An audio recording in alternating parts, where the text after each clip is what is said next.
Hello everyone and welcome back to a new video.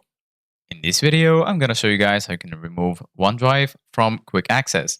So if you guys want to learn how to do it, just follow the steps that I'm going to show you. As you can see guys, I'm right now in the desktop on my computer and this is how the homepage looks like.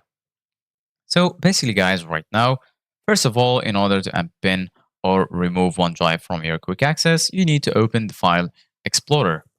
If you have it pinned here in the taskbar, just go ahead and click on it. You might also find it here in the desktop. If you don't find it right here, just go ahead and open the start menu. And then once you do that, just go ahead and type File Explorer and then go ahead and click on it. Once you click on it, as you can see guys, now it's open. And then here, as you can see guys, you're going to find all of the sections. You're going to find Home, Gallery, OneDrive, Desktop, Downloads, Documents, and so on. So basically guys, this section from here to here is your quick access. So right now I'm going to pin it to show you guys how you can remove it.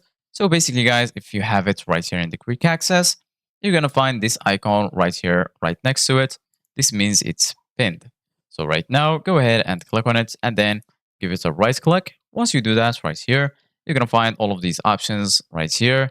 As you can see guys, from here, you can copy it. You can open it in a new tab. You can open it in a new window. You can unpin it from the quick access, pin to start, copy as path, properties.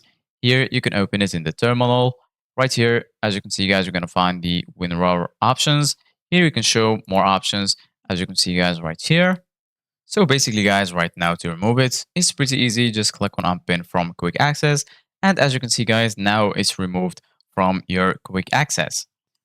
So this is it guys for today's video. Thank you guys for watching. Don't forget to like, subscribe, and see you guys in the next video.